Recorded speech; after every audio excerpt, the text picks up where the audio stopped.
Are you two staying for at least morning tea, or Yes. all day even? So you get the chance to speak to them later. So the debate at morning tea is, as I listen to the questions coming from the floor, is life getting easier? So within that health professional context, you know, throw up these questions. Oh my goodness, hadn't thought of that. Be quite a good debate at a conference. So keep that idea. Now, I have various revelations as I get older, and some stunning ones I could bore you with at the moment, at the age of 40, realizing that I was treating my sister as a little child. My wife made the obvious comment, and I thought, Jings, I am. And thinking, how can I get to 40 and have this major block? Well, health literacy has been a bit like that, to be honest. I mean, health literacy 10 years ago, what's that? So when I was asked to be on a steering group around an HRC grant towards health literacy, and Maureen Holdaway is also on that steering group, as is Ria Earp, who's with us today as well. And I suspect I'm speaking for all of us that it was quite a fascinating topic. And with the HRC putting up sufficient money to be able to fund a couple of health literacy projects, that Maori had demonstrated that palliative care was in fact one of their top topics that they wished to be investigated in this regard. And that was fascinating. And the fact we could do two projects was really great. Sue Kringle and team up in Auckland is doing the other project. And today we have the other one that was awarded to the Waikato area.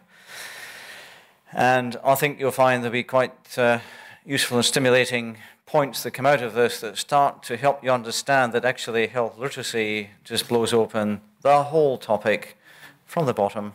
And why didn't we see this before? But hopefully team from Waikato will demonstrate with a punch exactly what I'm talking about. One of these light bulb moments at the age of 50, I believe in now. So maybe one by one, as I call them out, the team could come to the stage. And I think they will also introduce themselves and how they've worked as a team to do this project. Rangi Mehora Reddy, CEO of the Rau Awa Awa Kamatua Charitable Trust in Hamilton. And she's affiliated to Ngāti Raukawa, Ngāti Maniapoto, Ngāti Rangiwihi. Thank you. John Odsall, Professor in the Department of Management and Communication in the Waikato Management School, University of Waikato, Hamilton, who gave his professorial address last night. He feels less stressed today, apparently. After those questions, he might not be. And he's Ngāti Iowa, USA. Do you get that? No? And oh, right. Spoiled it altogether. And that ancestry is a good one, yeah. T.Y. Iti, this is cool, an invaluable member of the health team at Rau Awa Awa Kamatua Charitable Trust in Hamilton, and is affiliated to Tuhoi and Ngāti Hawa, but invaluable member. So I'm intrigued to see how the team will present themselves and the work that they've produced. Thank you. Welcome.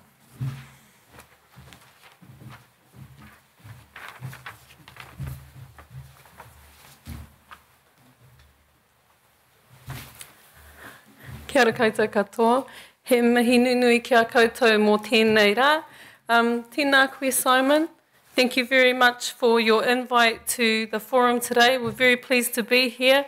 This is a small part of the group that's been involved in our research team, but we are very privileged to be able to talk with you today and present some of the stories that have been shared with us from both our kaumātua, their whānau, and palliative care workers from the hospital, from the hospice, and from the community. So I hope you enjoy listening to the kōrero that we have to share with you as much as we enjoyed listening to the kōrero that everybody had to share with us. So kia ora. Just before I start, I just wanted to acknowledge Leslie and Maureen in their discussion in around missingness in data, because it does flag something for me, because we have emergency department audit that's part of our research, and it made me think about, I wonder how much of the data that was looked at by the clinical school had missingness in it. So that kind of flags something for me. But also, I'd like to acknowledge your comments about the Maori cultural goals and the basis for developing a process for ensuring, cultures across the board are actually addressed.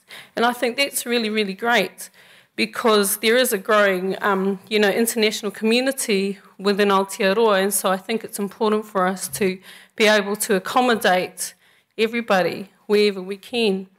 And in terms of, so I guess I've got a small anecdote in terms of the importance of making systems and processes relevant to people so that they can engage with it properly.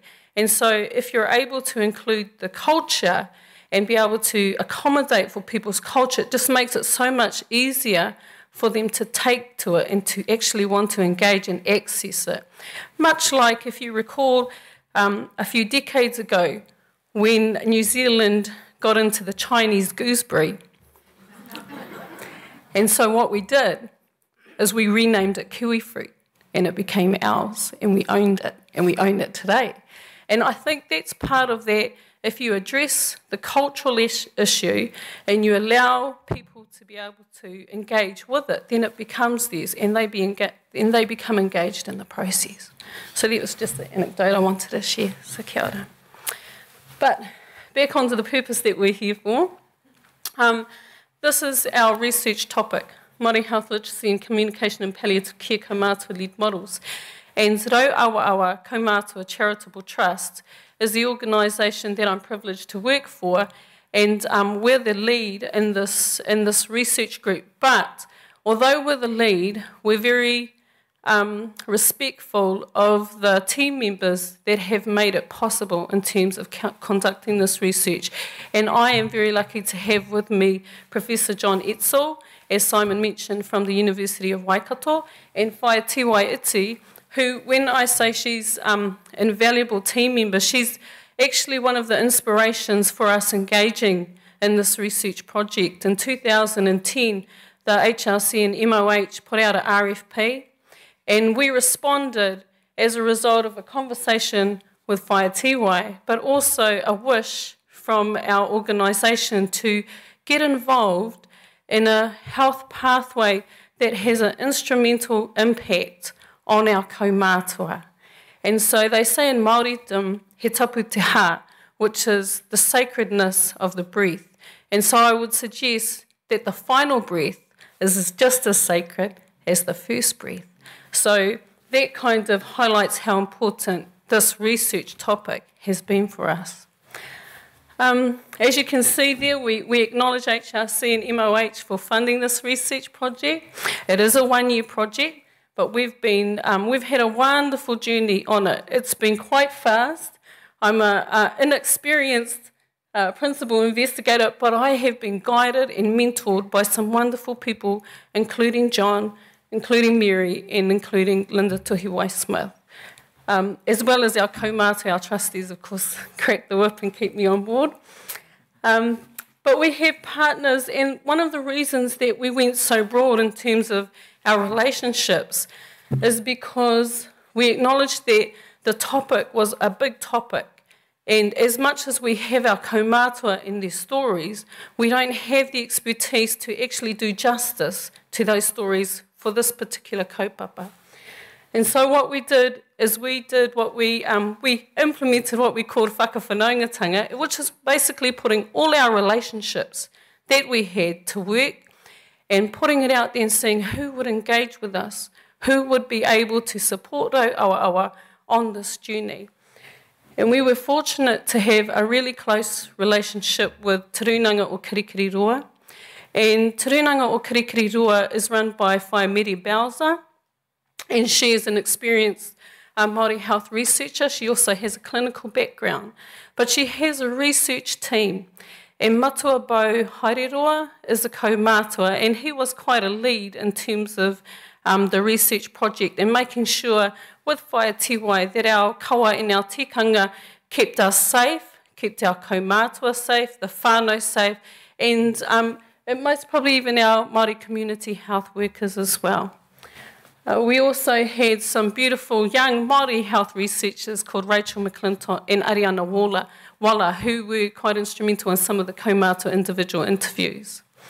The University of Waikato, they brought with them two sets of important skills for us. So the communication side, or the health literacy side, was actually represented by John and a lovely lady called Dr. Mary Simpson. And so Mary was part of a positive ageing research project that was going on with age concern and Awa, and a conversation between us actually energised her, and before John knew it, she was engaging him as well into it. So he kind of got adopted.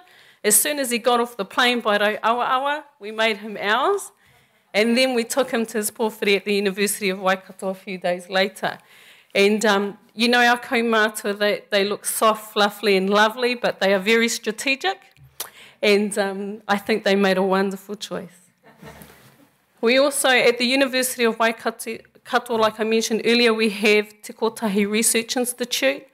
So Professor Linda Tuhiwai-Smith and Dr. Maui Hudson have been quite key in terms of just providing overall mentorship and guidance in terms of some of the outcomes and the findings. Health Waikato, the Waikato District Health Board, we were able to access our relationship with Te Puna Oranga, and that's the Māori team at the DHB.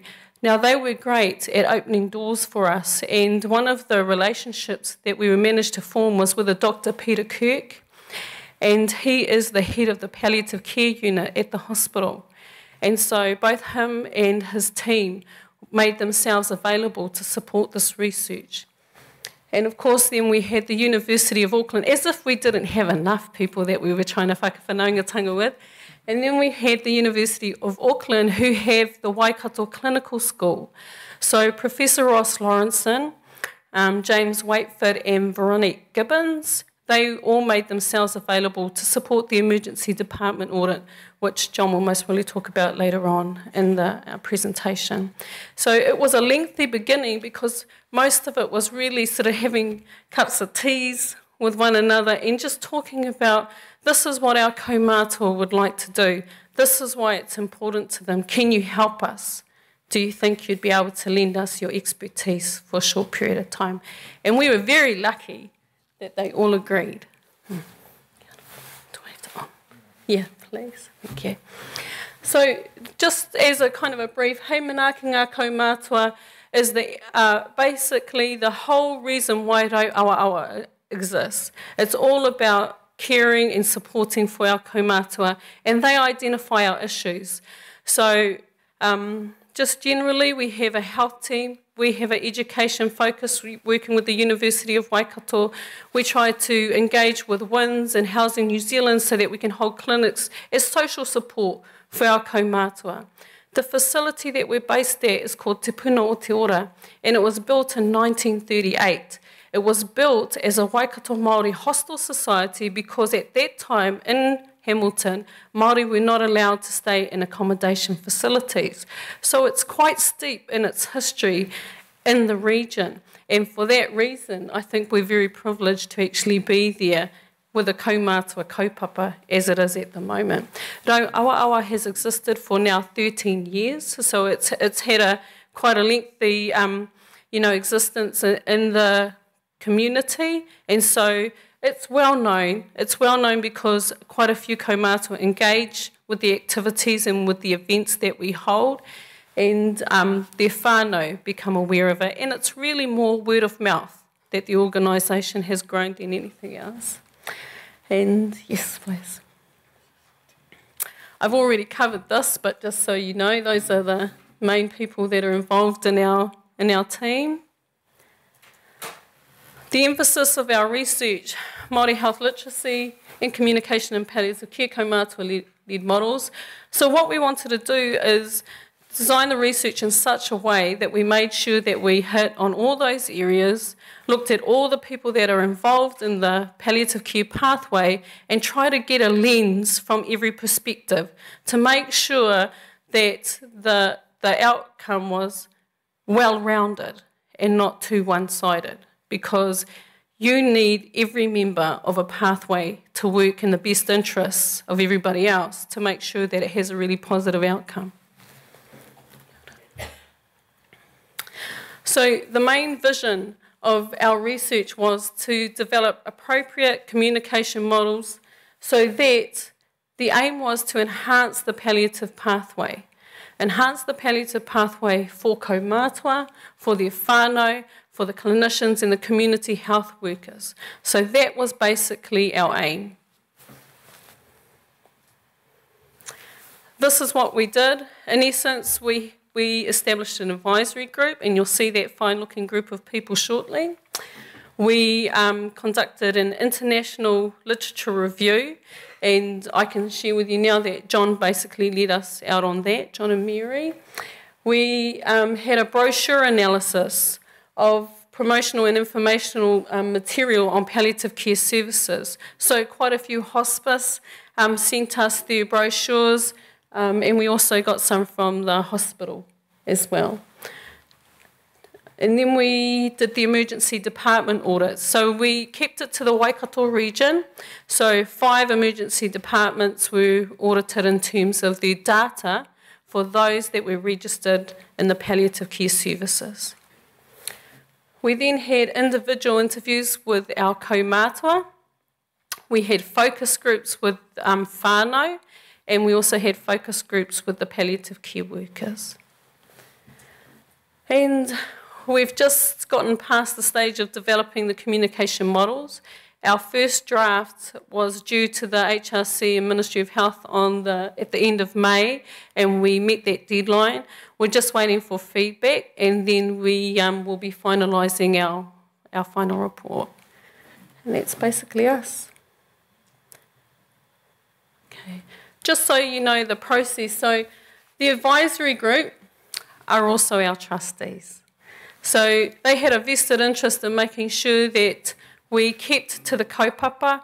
We tried to make sure that it was, because a lot of things come out of conversations, and I think sometimes it's quite easy to get distracted. So they just really made sure that we kept on track with the research on the way we engaged with our kaumātua, the way we engaged with our whānau, and just really, I guess, cracked the whip and made sure we met our timelines as well. But Awa itself, because it's based at Te Puna o Te Ora, the organisation was the place where we held most of our interviews, except for the hospital ones, because our clinicians are really busy, so we tried to minimise the time that they had to travel and take it to them, and our hospice workers. So apart from those 2 groups, every other interview was held at Rauawa. Rauawa is on over a hectare in terms of the facility, so it's quite large. Because we got our ethics quite late, we had to really fast-track those interviews without being disrespectful to the people that we were engaging. And so because of that, we had to call on a team of 10 researchers, 10 interviewers, from all those names that you saw up there, and we tried to tag team it to make sure that where we had our Pākehā colleagues, we also had a Maori researcher with them. And the purpose of that was so that one could take notes and one could look at our kaumātua and give them the full attention they deserved, so that our kaumātua didn't have to take a break during their kōrero to wait for someone to catch up. And so it was just about, we had to really do a lot of pre-planning to try and make sure that we were respectful of that time. It has been kaumātua-led in every single step, and Whaia Tiwai has been part of nearly every hui that we've had, nearly every dissemination hui that we've had. Most of the interviews, if we could You know, if we could duplicate her, then that would have been great. She could have been in every interview, but she was present in most of the interviews that were held. And as I said, it started with a conversation with Whaitiwai, so she is very key to this research project. And now I'm going to hand over to John. Kia ora.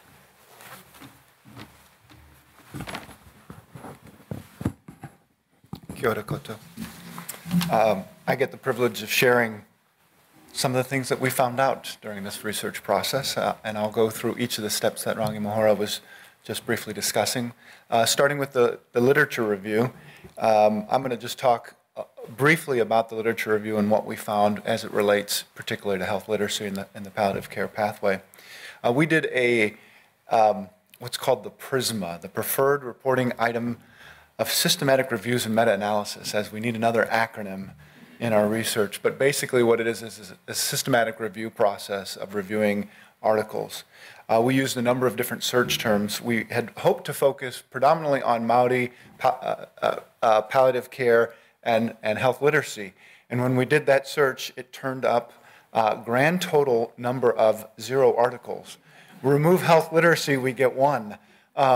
So we had to expand, and so what we decided to do is to focus on indigenous cultures around the world, which broadened, made it, increased our search.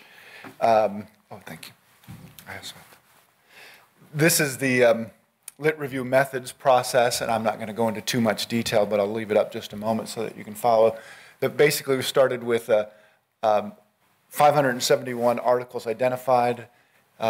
Others identified 5 sources. So we reviewed these in depth. We excluded articles because of lack of relevance. So when you do a search like this, oftentimes you end up with articles. Somehow the word health or literacy got in there, and it got thrown in there, and it had nothing to do with our topic at all. All of you who researchers are nodding your head and know that this lit review process. So we ended up with 91 full text articles that we reviewed, and excluded 23 for not being palliative, 9 for not focusing on indigenous cultures, and so we ended up with 59 published research articles or research reports that we included in our review. Now, I'm going to spare you many of the details about the literature review. That's in our full report, but what I do want to summarize is a table. What we essentially were trying to do is to get a sense of what does the literature say about the palliative care pathway in terms of communication and health literacy perspectives. And what we did was to try to identify where health literacy gains were necessary in the palliative care pathway, and somehow, there we go, eventually we'll get back there. This is what we identified, that 5 different types of health literacy are identified. Functional literacy is that being able to having awareness of palliative care and an understanding of what's involved. Technical health literacy would relate to being able to explain the pathway and the services available to others. Interactive literacy is being able to communicate effectively within the palliative care pathway, asking the right questions, knowing what to say, how to communicate information. Cultural health literacy relates to delivering health services in a culturally appropriate manner. And political health literacy has to do with advocacy and changing health systems. What we found in our literature review is that healthcare workers and the healthcare system collectively is really good at functional literacy. Not surprising, they know what services are there, but they have improvements in other areas. And Kaumatua and Whānau are really good in cultural health literacy. They understand their own culture, but have gains to be made in other areas. So this set a context for us. We did this literature search before we did any other research, and it set a context for us to think about where we wanted to move the research. A second step we did is to a brochure analysis. As Rangi Mohora mentioned, we analyzed 99 different brochures from a variety of different agencies, both hospice and hospital, from around, I think it was around New Zealand as a whole. It was, wasn't it? Yes.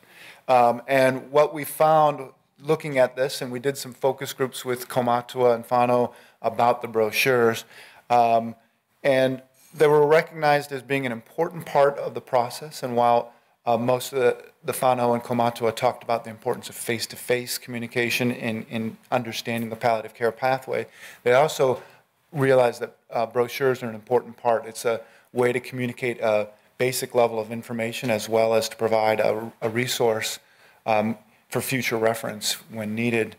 And yet, within the brochures themselves, there were some difficulties identified. Many were more difficult to read than easy. I like this, more difficult than easy to read. A lot of technical terms. Writing styles varied. Most importantly, though, is that the brochures didn't capture Maori worldviews appropriately. And so in talking about having this be an important part of the communication process, what we found was that the brochures could be improved by including more Maori worldviews and symbols. Symbols were used appropriately, but oftentimes they weren't connected with the words that were there. So basically, a lot of work needs to go into a collaborative process to work with Kaumātua to help design brochures that would speak to Maori patients and their whānau. Next step, an ED audit. I shouldn't say next step. That sounds like it's kind of in sequence. A lot of this, at this point in time, after the literature review, everything kind of happened at once, and we just moved forward. We had 1 year to do all of this. So we had an ED audit. This was done, led by Ross Lawrenson, and they conducted their audits. And this gives you some of the details. What we're trying to do is to determine the patients who present at the ED for palliative care, who was registered, and whether what we were particularly interested in was whether Maori patients were overrepresented in the ED. And so this gives the detail of the aims and the population. I'm not going to bother reading the slides, but what I do want to point out is the findings. A couple things that we identified. One is that Maori were proportionally more registered than expected. So 8% of the patients were registered, and yet within the ED, 17% of the patients were presented in the ED. And what this presentation signifies to us is that there's a lack of continuity in the palliative care services. So Maori Kaumātua are presenting at ED because they're not getting what we think it means is that they're not getting the appropriate care, or they're not able to access the care in appropriate ways. And so this is kind of a basic indicator of some ways that services could be improved. And with that in mind, we moved toward our interviews to better understand the communication processes. We conducted 21 interviews with Kaumātua. I'm going to give you a little more detail, as Rangamahora mentioned a little bit about this in just a moment, about that process. We conducted 5 focus groups, 1 with Kaumātua, 4 with whānau, and conducted 3 palliative care focus groups. Now, our Kaumātua and whānau represented more than 10 iwi, more than 10 hapu, and more than 20 marae, so we have a diverse group of Kaumātua and whānau. The palliative care workforce comes hospital, hospice, and then community workers, which predominantly work with Ro'awawa. Just want to give you an idea of our interview process. What we were very concerned with is making sure that we had a process that worked for our participants and that was culturally appropriate and relevant. And initially, when we wrote the grant, part of this was writing at the last moment, as anybody who's known it, writing a grant is trying to pull it all together.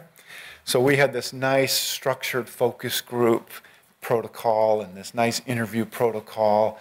And as we started to look at these questions, we said, boy, this is not really going to work for our Kaumātua.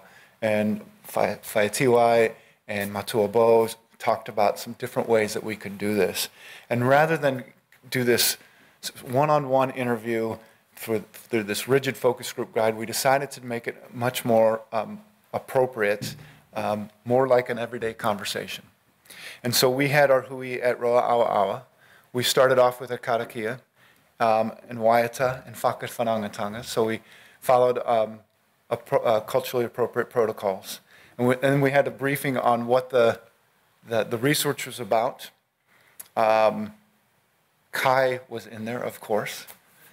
And then what we did was, so we brought, part of this was born out of necessity, the late research ethics and needing to move this forward. So we had brought everybody together, but it actually worked very well as we brought 5 kaumātua in at the same time, and they got to talk with the researchers, all of us, there's 10 of us in the room at the same time, and it worked very well. Interview with 2 researchers, provided a koha, and then we had a whakawhiriwhiri whakaaro, or a debrief session, which proved to be very powerful. People started sharing stories. What we were initially interested in as we did this is we wanted to make sure we were doing the research process right. It ended up being a place where we got more information. It was in part cathartic, but part helpful for us to understand what worked. People started sharing their own stories with each other, and it ended up being quite informative in and of itself. So that just gives you an idea of how we conducted the research with our kaumātua and our whānau. With our palliative care workers, it was much more traditional. They're limited time, so we got in, told them about the research, conducted it, and got out of their way. So the next step, I'm not going to go into the depth of what we found with each of these interview and focus group process. That will be in our report. But what I want to do is summarize for you our communication models. And our goal was to try to identify models that could be more culturally appropriate, more build interactive and cultural health literacy in particular. And so we developed 4 models that we're going to talk about. The first one we call our communication relationships model. We identify 4 key players within the pathway, and this model will build as I go through this. We're doing one part at a time. The kaumātua, the whānau, the ropu whakahare, which is the provider, and the kaimahi, or the healthcare workers, and each having an important role. And what we did as we did these interviews and focus groups, we realized how much things overlapped and how much was integrated. And this is how all the of our participants talked about this process. So I'm going to share with you the different overlaps and some of the themes that came out. The overlap between kaumātua and whānau. Oftentimes whānau are the forgotten part of the pathway. Within the literature, certainly. There's very little about what whānau or carers go through in the palliative care process. But this interaction between kaumātua and whānau is very important. It's where they engage in tikanga, or cultural practices, to reinforce relationships and culture. But there's also the engagement and exchange and balancing needs between and responsibilities. Kaumātua and whānau identified different responsibilities within this pathway. Part of it was the needs of carers. The whānau who are providing the care often are forgotten that they have both emotional and physical needs. We heard stories about whānau who come in and everybody's come home for the last days, and there's usually a woman who's preparing all the kai and taking care of everybody who comes in, and then has to take care of their loved one as well. And oftentimes people forget about the needs that person has, and that support that gets needed. And so that's the first part of this model that we want to make sure gets recognized, because it's not often thought of in the clinical setting. In the second part, we're looking at the relationship between kaumātua and kaimahi. And this was described on both parties, both kaumātua and the palliative care workers, as a give and take process. There are responsibilities that both sides have to make this process work.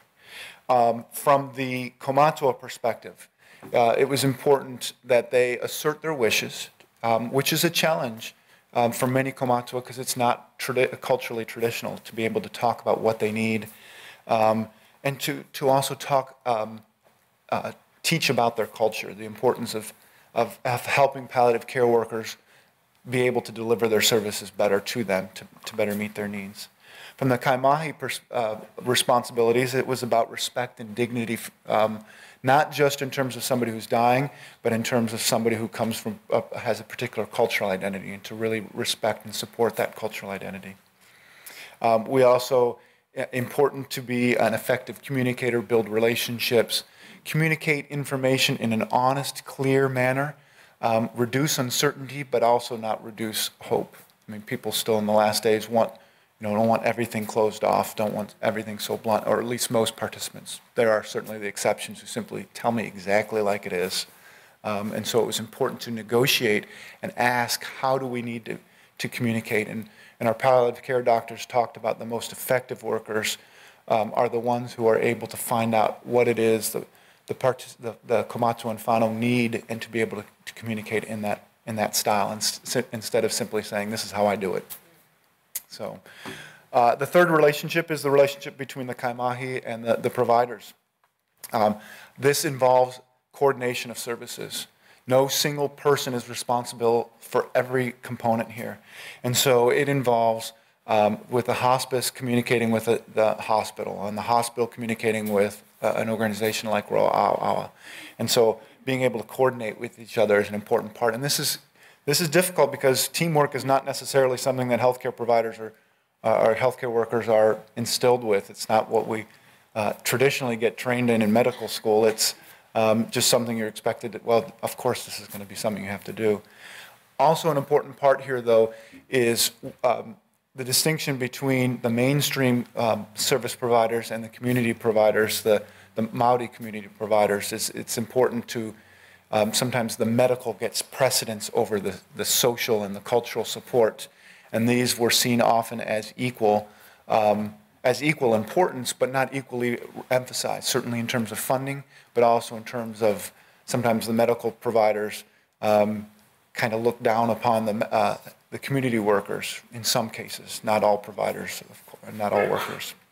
The fourth relationship is between Komatsu whānau and kaimahi.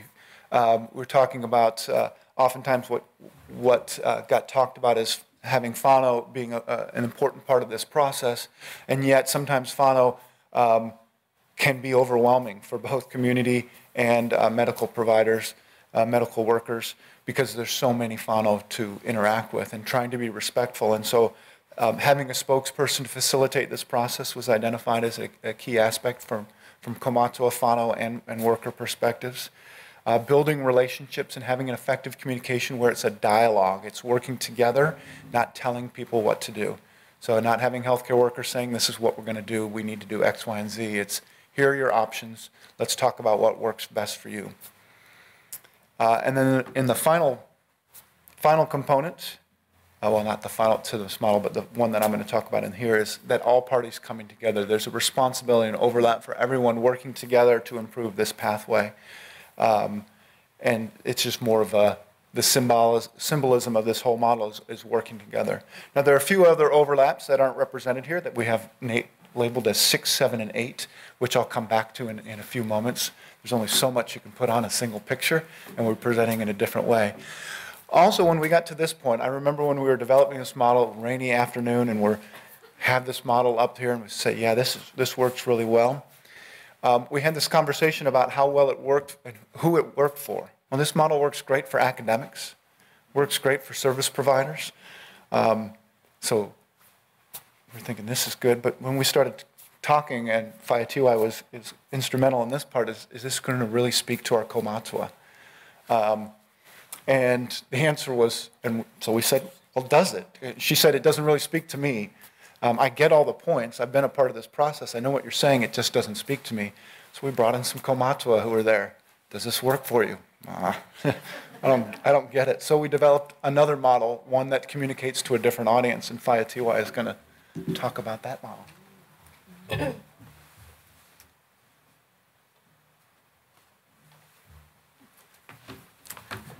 Kia ora.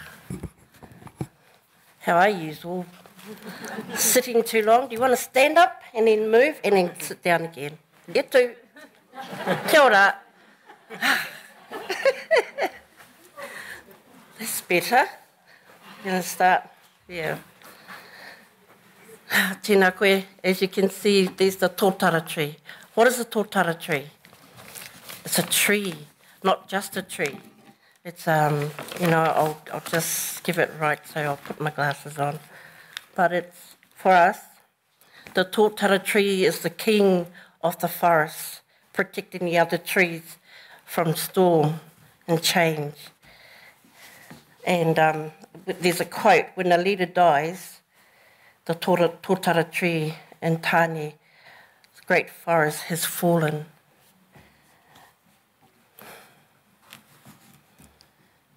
And however, the leaders, it forms into another tree and it comes back. And this came, as John was saying, he didn't know anything about it, but I didn't either. It was inspired. I was given, as the wairua, as we talk about the wairua, that was given to me. And I walk back in and I go, tōtara tree. My goodness, what's this tōtara tree got to do with this? And then it all fell into place. We came up with this, that we have one side of the tōtara tree that is, I'll start on this side, we have our, can't see a thing. Oh, no, I'll do this. Sorry. On this side we have all our palliative care, as you can see. We have the practitioners and all that. But if I start from the bottom is the root of the tree. It is strong and it's, you know, it's very powerful because it holds that tree up. We start from there and it's born from that tree as all the rest of what's come up with it. The kaimahi that comes up here, all the, as you see around that tōtara tree, you've got the kai, the harekeke, the piko that comes with all this, with our medicine, our, what do you call it? Yeah, rongo, with our rongo, that we know, as our people know, and as they get older, that this is what they want. They want this rongo that's there. And when we go up, we come into where all the food is sheltered and sustained for the medicine, for all that medical rongo that we do have. And as we go up to the top, as you can see, there's the karakia. Everything starts with the karakia. You start in the morning, it doesn't matter when it comes. You've got to have that, it comes into there. And you look up to the top and we have, sorry, I can start. It's okay. And we come up to the top here, you got all up there is the health literatures, as John and Rangi Mahora has been talking about it. This represents all these, they identified all of these functional, interactive, technical and political. That's all in there, all comes into this tōtara tree. And then we come on to the other side. We'll talk about this other side because that's where the sun doesn't get hold of the tree. And as you know, it starts to whittle away. The branches start dropping. And that's how we are, you know, as you get into that palliative care, we start to frail. And the trees, the branch of the tree starts to fall apart. And it becomes, if you identify with that, you understand what's happening with our people, what's happening with those who are Maori, who are being well looked after or who aren't being looked after. That's their cry, that they are weak and they can't tell you. But we see from here, that's the example, that we can understand why that tōtara tree and why it is up tall and strong like that man they talked about, I just spoke about, the Karaua. He was strong and free. And as we look at that, we come down to the bottom here. I can't see. Oh, we have our tohunga and we have, sorry. Oh yeah, there's all the different things that comes into how we get Maui, we get sick, and it all comes down on the side. And it also represents how we feel about, you know, when you get cold and sick, because that's the weakest side of the tree, because there's no sun coming and no nutrients coming through that side of the tree. That's how I explained it, because this is how I understand palliative care. And I believe that when Rangi Mahora was talking about, we were having a good talk about what palliative care is, and because my mum only passed away 2 years ago in September, and And when I look at this, and it looked at the tōtara tree, it became significant to me. It made sense to me. I understood everything that comes with this. And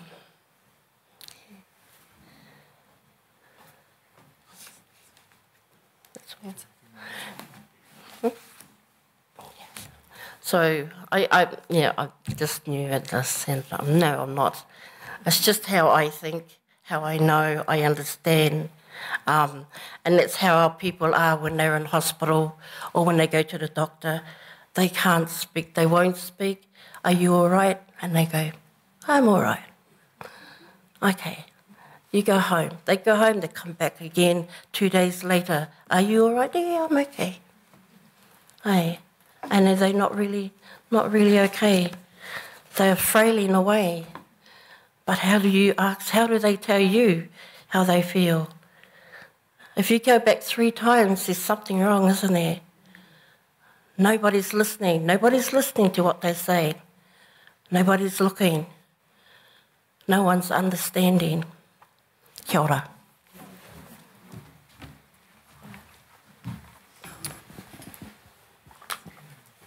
So what we identified through our research and within our models and the 2 different ways that we're presenting our models really comes down to 2 key aspects of health literacy. It's the interactive health literacy and the cultural health literacy that seems to be of most importance. There's some aspects of functional literacy as well. But what we did is develop this 3rd model as an intersection between the interactive health literacy of whānau and kaumatua and the cultural health literacy of healthcare workers. In our first quadrant, we have is where the interactive health literacy of the whānau and kaumatua is low. They're not sure what to say, what to ask. They don't know what happens. They're not sure what questions to ask. They just don't know what they don't know. But at the same time, the cultural health literacy of the healthcare worker is low, so they're not able to explain it in ways that make sense. And this is the case, and this combination is the worst possible combination. This is where kaumatua and whānau become disengaged and resentful of the process. In the second quadrant, we look at places where the whānau and kaumatua struggle. This is where they know the right questions. These are folks who have some health literacy understanding. They know what their rights are. They know that they should be asking, but yet the cultural health literacy of the workers doesn't match. And so here's where you end up with clash, conflict, additional resentment, but this is where it's a much more confrontive situation. The third combination is where there is high cultural literacy of healthcare workers and low interactive literacy of kaumatua. Here things work much better because the healthcare workers know what to do. The kaumatua and whānau aren't so engaged, but they accept it. They trust the healthcare workers, and it fits. It seems to work for them. And the final situation is probably the best of all situations. It's where both parties have high health literacy, and it's almost like a symphony. The process is the whānau and kaumatua are engaged, and they're talking with the healthcare workers. Unfortunately, this is the situation we want to see happen most of all. This is not the reality of what it's like. And so, that's all right. Whoops. We developed another model. We happen to like models, I guess. But this model is trying to identify what are the needs to improve interactive and cultural health literacy. And while there are wonderful examples that we heard of people who have high cultural literacy, high interactive literacy, places where there was the symphony, and that's the ideal. But the emphasis is on the individuals, and it's up to individuals to be able to have these skills. Unfortunately, there's no single way that we're going to improve individuals if we don't think about the providers or the organizations or the system. And so we came back to saying that it's the system or the organizations that need to ensure that this occurs. And so we identified 4 different components that relate to improving interactive and cultural health literacy. One is advocacy for kaumatua and whānau who don't know, have low health literacy. They don't know low interactive health literacy, we need advocates, people who can teach them. We need the organizations to provide the advocates for them. In addition, we need to have monitoring. We need to make sure that organizations, and this relates to the previous presentation, we need to make sure that organizations are checking that this is going well. We need to know, are they checking on cultural needs? Are cultural needs being followed through with?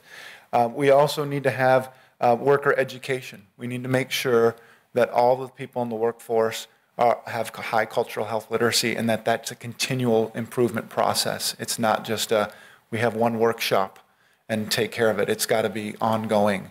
It's got to be something that the organization makes sure is ongoing. And then finally, we need to make sure that the healthcare workers have cultural supervision. Even the ones who are highly culturally sensitive and quite skilled still need supervision. We need to make sure that there's a process that they can talk about it. The best examples that we heard were healthcare workers where they have a situation, they had somebody that they could go back to and talk about the interactions and what worked and what didn't, and get a perspective to further that understanding.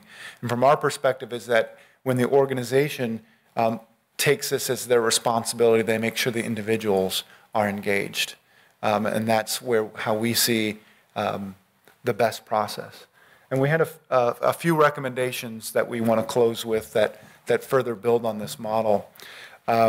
The first is that, and this relates to the advocacy, is that we think that the organizations, the providers need to get out and engage in two-way dialogues with their kaumatua and about palliative care service. It is part to increase awareness about palliative care and what the process is like. And there's been some wonderful examples of this at Roa'awa.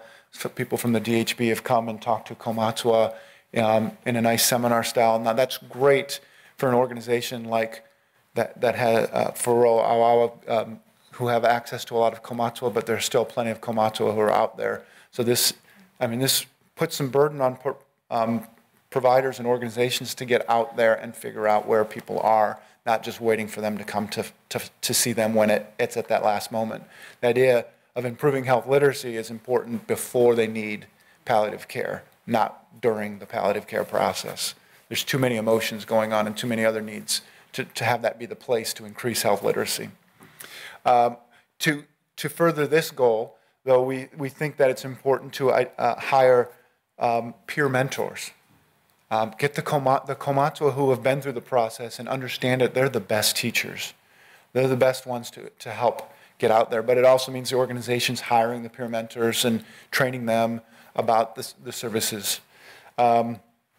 Training and cultural supervision for palliative care workers. I've already mentioned that one. Improving the quality of brochures. It is an important part of it. It's not certainly the only part of it, but the brochures do need to be improved. And then finally, I think it's important to resource the community health kaimahi to realize how important they are, how important they are as being advocates, how important as they are for being cultural liaisons, if you will, to import those social processes. And so I think it's important for healthcare organizations to integrate with those cultural health, the community health workers, the Maori community health workers. And I keep saying I think this, well, I happen to be doing the presenting at this moment. This is where our team has presented these ideas as well. Here's a place for questions, but we were going to do a quick, we still want to do a quick waiata? All right. We're going to finish our presentation with a waiata. All right. As you know, the tōtara tree, hara mai. Does anyone know the tōtara tree? Okay. Hara mai, koutou. Kia tere tere. We normally hear, as you know, we've got quite a big research group, so it's a little bit different having a smaller group. So we welcome, and so this is part of our whakawhanaungatanga. Tēnā koe, thank you for coming aboard. Aye.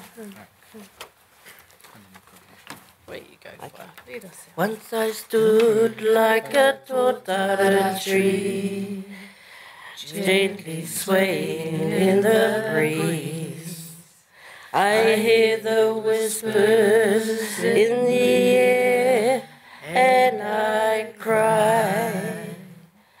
I feel my tupuna everywhere, even next to me. Strong and tall, proud and free, but still I cry. Strong and free, tall, proud and free, and still I cry. We knew one day that the totara tree would fall, but now a new one stands, strong and tall, proud and free, but still I cry. Strong and tall, proud and free, and still I cry. And still I cry. Kia ora.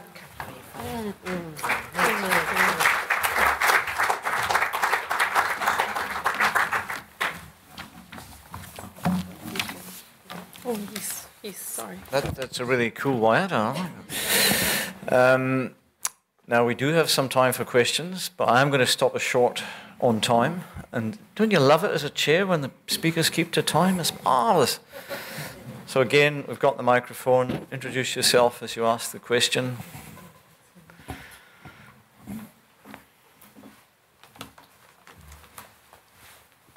Thank you for that presentation. Kevin Nielsen, Hospice Taranaki. I've got a question because I think I'm missing something, but I preface it by saying, repeating the thing, you know, you can keep your mouth shut and people might think you're stupid, or you open it and can take away any doubt. I'm just thinking, where does the patient sit in respect of this? Is the kaumātua a proxy for the patient? Just if you could just help my understanding in that respect, please. Yes. Sorry we didn't make that clear. For our perspective, the kaumātua usually was the patient. So that was the... Yeah, so it was the typical situation, most of the situations where somebody talking about, even in their own experiences, they had gone through a palliative care process with a parent, and so, but it was always a kaumātua who was referenced, so yes.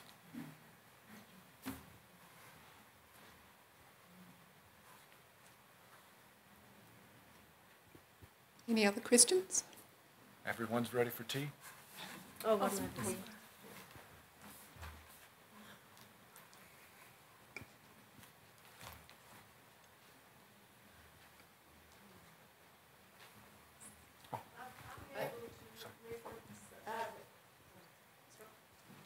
Oh, sorry. Are we able to have a copy of that PowerPoint presentation?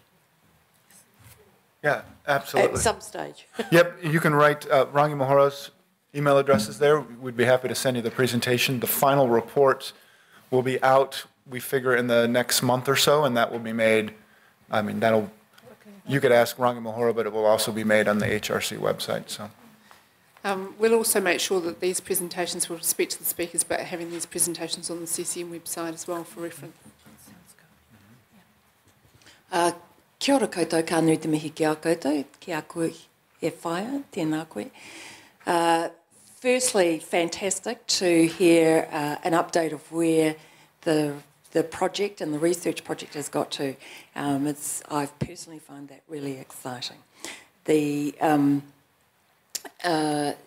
question I had, and this is speaking as the CE of a hospice, Mary Potter Hospice, is really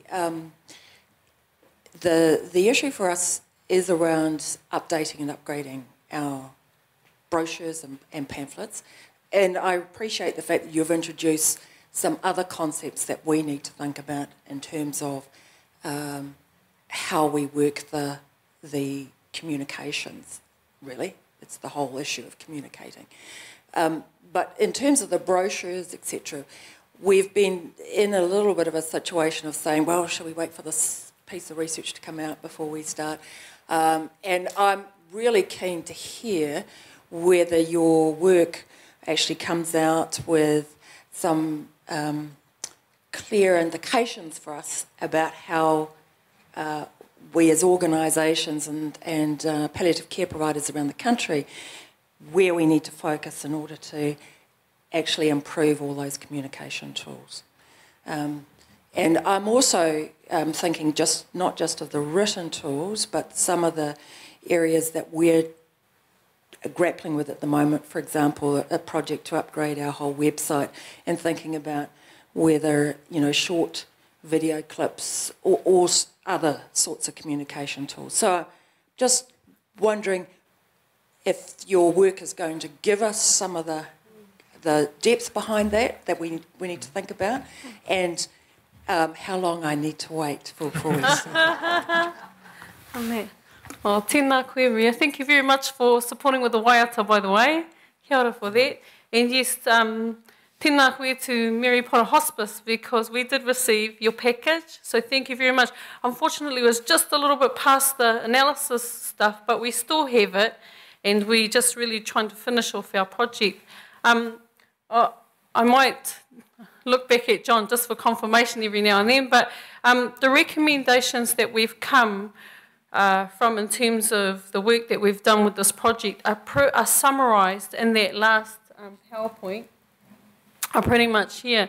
Now, the brochure analysis did a real in-depth analysis of the health literacy levels, kind of did a health literacy reading for each of those brochures that were analysed, and found that the literacy level of the brochures were at such a high level that it was difficult for our kaumātua in our whānau to actually be able to follow them, which I would suggest would be most probably common for the older generation, and that because both older people, you know, as well as our Maori people, tend to have the literacy levels that are slightly lower anyway.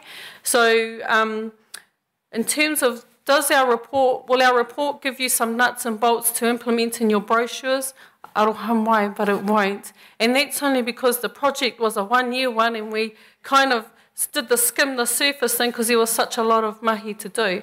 However, in saying that, improving the quality of brochures, Dr. Mary Simpson was the lady who actually done the analysis, and I don't mean to put her out there, but I'm just saying that she would most probably, if you were to engage with her, she could most probably give you some really good guidance in that area. And the other thing is that, you know, I think it's another area for further work, whether that work's taken up by Rau Awa or any other any other organisation or group or researchers that might be interested and have the expertise to take it that step further, then I mean that's an open door. So aroha mai if we don't quite knock it on the head. But the other thing is, in terms of media for supporting kaumātua as they go through their palliative care process, I would say, yes, please do look at videos. Please do look at that, because they wanted that kanohi ki te kanohi. And I do acknowledge we only have a few clinicians specialising in that palliative care area, and they don't have time to spend the sort of time that our kaumātua need with them. And if you have a video, when they hit that emotional, you know, message that you have cancer or you have this and, you know, we're going to put you through the palliative process, that's the type of thing that they can take home in their own privacy with their tissues and their whānau and be able to watch it and understand without having to be in front of a stranger having a meltdown and trying to get all this information. So I think that's a wonderful tool. So kia ora. Just a thought, we put a lot of resource investment into all of this stuff. Should we get together, do it once, do it right? Just a thought. But there's something to take away for all of us. Thanks very much for this presentation, and thank them in the usual way.